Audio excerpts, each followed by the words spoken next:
El sol se alzaba sobre Susa, la capital del imperio persa, bañando de oro los palacios y jardines que habían sido testigos del poder de reyes y la caída de imperios.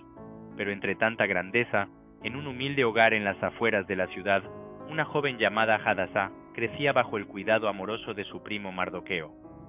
Sus ojos, profundos como la noche, guardaban un secreto. Bajo las vestiduras de una simple muchacha judía se ocultaba un destino que cambiaría el curso de la historia. Mardoqueo, hombre sabio y temeroso de Dios, le había enseñado a guardar su verdadera identidad. «El mundo no es amable con nuestro pueblo, Hadasa», le decía con voz grave. «Pero recuerda, incluso en el exilio, Dios tiene un propósito para nosotros». Un día, el eco de trompetas reales resonó por las calles. El rey Asuero, en su esplendor y orgullo, había repudiado a su reina, Basti, y ahora buscaba una nueva esposa. Mensajeros recorrieron el imperio en busca de las doncellas más hermosas para llevarlas al harén real, y cuando los ojos del oficial del rey cayeron sobre Hadasa, el corazón de Mardoqueo se estremeció. «No temas», susurró él mientras los guardias la escoltaban. «Quizás has nacido para un momento como este». Con un último suspiro, Hadasa cruzó las puertas del palacio, dejando atrás su nombre y su vida pasada. A partir de ese día, sería conocida como Esther, la estrella que brillaría en la oscuridad. Las puertas del palacio se cerraron tras Esther con un eco ominoso. El aire, cargado de perfumes exóticos y el murmullo de mujeres que competían por un solo hombre, le recordó que ya no era Hadasa, la niña judía. Ahora era una más entre las vírgenes elegidas, todas entrenadas durante 12 meses en los ritos de belleza persa, 6 con aceite de mirra y 6 con especias y ungüentos. Hegai, el eunuco encargado del harén, la observó con curiosidad. Había algo distinto en ella, una serenidad que contrastaba con la ambición desesperada de las demás. «No intentes imitar a las otras», le advirtió en voz baja. «El rey valora la autenticidad». Esther asintió, recordando las palabras de Mardoqueo. «No reveles tu pueblo ni tu parentesco». Mientras las demás se adornaban con joyas y hablaban de estrategias para llamar la atención del rey, ella permanecía en silencio, como si guardara un secreto divino. El día señalado llegó. Después de meses de preparación, Esther fue conducida ante el rey Asuero entre murmullos de envidia y suspiros de las otras concubinas. Vestida solo con lo que Hegai consideró apropiado, un sencillo pero elegante vestido blanco bordado con hilos de plata, su belleza no era agresiva como la de las demás, sino misteriosa como un pergamino sellado que prometía verdades ocultas. Cuando entró en la cámara real, las antorchas parpadearon como si reconocieran su presencia. Asuero, reclinado entre cojines de púrpura, alzó la vista y su mirada se clavó en ella. Por primera vez en años, el monarca que lo tenía todo sintió el vértigo de la curiosidad. «¿Cómo te llamas, doncella?», preguntó, inclinándose hacia adelante. «Esther, mi señor», respondió ella, manteniendo la vista baja pero sin temblar. Algo en su voz, una mezcla de humildad y fuerza invisible, hizo que el rey ordenara extender su cetro de oro hacia ella. Cuando sus dedos rozaron el metal, las cortesanas contuvieron la respiración. Ningún gesto del rey era casual. El palacio no durmió esa noche. Mientras Esther era conducida a las habitaciones reservadas para la favorita del rey, los rumores corrían como llamas por los pasillos. Asuero ha encontrado a su reina.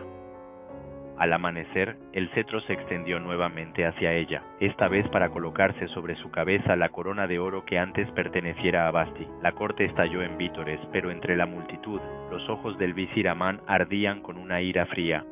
«Un reino no se gobierna con belleza», murmuró a sus aliados. «Pronto lo recordará». Mientras tanto, Mardoqueo, aguardando en las puertas del palacio como siempre, recibió la noticia con lágrimas silenciosas, pero su alegría duró poco. Ese mismo día, descubrió un complot para asesinar al rey. Sin dudarlo, envió un mensaje a Esther, quien lo reveló a Asuero en nombre de su lealtad. Los traidores fueron ejecutados, pero el nombre de Mardoqueo quedó olvidado en los registros reales, un error que desataría la tormenta. El mercado de Susa hervía de actividad cuando Amán, vestido con sus ropas de púrpura y plata, hizo su paso triunfal entre la multitud. Todos se postraban a su paso, todos menos un hombre. Mardoqueo, sentado a las puertas del palacio, permaneció erguido como un cedro. «¿Cómo osas negarme el honor que hasta el rey aprueba?», rugió Amán, deteniendo su carro con un gesto brusco. Rindo homenaje solo a Dios, respondió Mardoqueo con calma, sus ojos reflejando una paz que enfureció al visir aún más. Esa noche, en sus aposentos privados, Amán convocó a sus sabios y a su esposa Ceres. No es solo un hombre insolente, es un judío, escupió, mientras arrojaba al suelo el registro que confirmaba el origen de Mardoqueo. Su pueblo se esparce como maleza en mi imperio. Con manos temblorosas de odio, trazó un decreto. Todos los judíos, jóvenes y ancianos, mujeres y niños, serán exterminados en un solo día, el 13 del mes de Adar. El rey, ocupado en sus festines, selló el documento sin preguntar.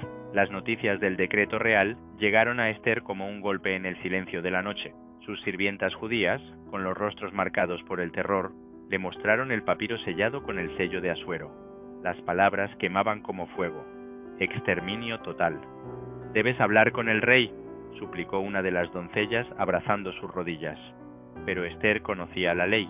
Acercarse al trono sin ser llamada significaba la muerte, aun siendo reina. Solo había una esperanza. «Ve y dile a Mardoqueo», ordenó con voz que no temblaba, «que reúna a todos los judíos de Susa. Ayunen por mí durante 3 días. Yo y mis doncellas haremos lo mismo». Mientras la ciudad se sumía en el caos, las cámaras de Ester se convirtieron en un santuario de oración. En el tercer día, se miró en el espejo de bronce. Sus ojos brillaban con una luz que no era humana. Se vistió con sus ropas reales, no para impresionar, sino para cumplir su destino. «Si perezco, que perezca», susurró, y salió hacia el patio interior del palacio, donde el rey se sentaba en su trono. El sonido de sus sandalias sobre el mármol resonó como un trueno en el silencio del patio real. Los guardias se tensaron, las manos en sus espadas, pero nadie se atrevió a detener a la reina. Ester avanzó con los ojos fijos en Asuero, quien alzó la vista sorprendido desde un documento que sellaba. Por un instante que duró una eternidad, el aire se paralizó. El cetro de oro seguía inmóvil en la mano del rey. Ester sintió el latido de su sangre en los oídos. Entonces, como si una fuerza invisible lo guiara, Asuero extendió el cetro hacia ella. «¿Qué ocurre, reina Ester?», preguntó, y su voz, usualmente cargada de autoridad, tuvo un tono casi preocupado. «Cualquier petición que tengas, hasta la mitad de mi reino, será tuya». Ester tocó la punta del cetro con dedos que no temblaron. «Mi señor», dijo, inhalando profundamente, «te ruego que asistas hoy, junto con Amán, a un banquete que he preparado en tus honores». El visir, que observaba desde la sombra, sonrió con arrogancia. Ignoraba que aquel festín sería el primero de 2, y que el segundo sellaría su perdición. El salón de banquetes brillaba con el fulgor de 1000 lámparas de aceite. Amán, sentado a la derecha del rey, bebía vino especiado mientras lanzaba miradas triunfales hacia Ester. «Ella también reconoce mi poder», pensó, acariciando el anillo real que Asuero le había entregado para firmar el edicto de exterminio. «Dime ahora, reina Ester», pidió el monarca, inclinándose hacia ella, «¿cuál es tu verdadera petición?». Ester sirvió más vino con manos que ocultaban un temblor calculado. «Mañana, mi señor, revelaré mi corazón. Te ruego que ambos regresen a otro banquete». Esa misma noche, mientras Amán ordenaba construir una horca de 25 codos de alto para Mardoqueo, el rey Asuero, agitado por un sueño profético, exigió que le leyeran las crónicas reales. Entonces descubrió la traición olvidada y cómo Mardoqueo nunca había sido recompensado por salvar su vida. «¿Qué honor se ha dado a este hombre?», preguntó a sus sirvientes. «Ninguno, mi rey», respondieron. Fuera, el primer hilo de la aurora rasgaba el cielo. El destino giraba su rueca. El sol de la mañana encontró a Amán en un estado de excitación febril. Sus sirvientes acababan de terminar la horca para Mardoqueo cuando llegó un mensajero real. «El rey requiere tu presencia inmediata». Con paso arrogante, Amán entró en el patio, donde Asuero, con un rostro impenetrable, le hizo una pregunta que heló su sangre. ¿Qué debe hacerse con el hombre a quien el rey desea honrar? Seguro de que el honor era para él, Amán desplegó su fantasía de vanidad. «Que lo vistan con ropas reales, lo monten en tu caballo y que un príncipe proclame su nombre por las calles. El silencio que siguió fue roto por el estruendo de la justicia divina.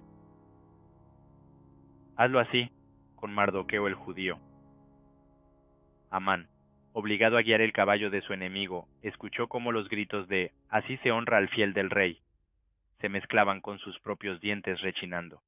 Mientras la multitud judía celebraba, él corrió a su casa, cubierto de vergüenza. Su esposa Ceres lo recibió con palabras proféticas. Si Mardoqueo es judío, no prevalecerás contra él. El segundo banquete se desarrolló bajo una tensión invisible. Las copas de oro relucían como armas preparadas para la batalla.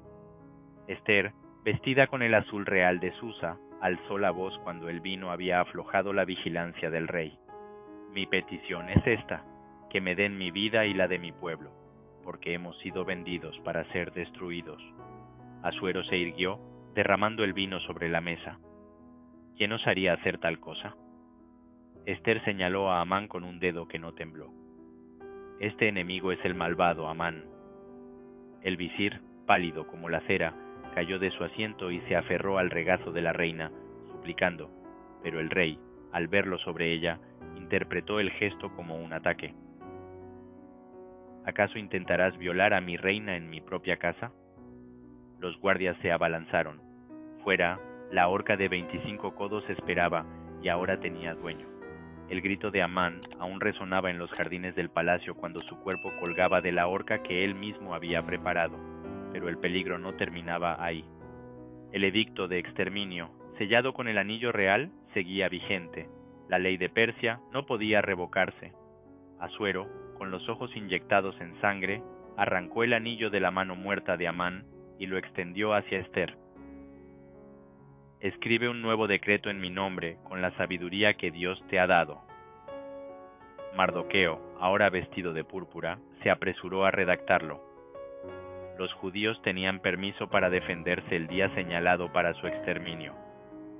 Mensajeros cabalgaron hacia las 127 provincias del imperio. En Susa la noticia encendió una chispa de esperanza. Ester, de rodillas en sus aposentos, murmuró: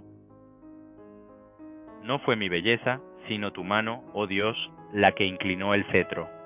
Mientras tanto, en las sombras, los enemigos del pueblo judío comenzaban a temblar. El amanecer del 13 de Adar tiñó de rojo las murallas de Susa. Los judíos, armados con espadas y coraje, esperaban en sus hogares.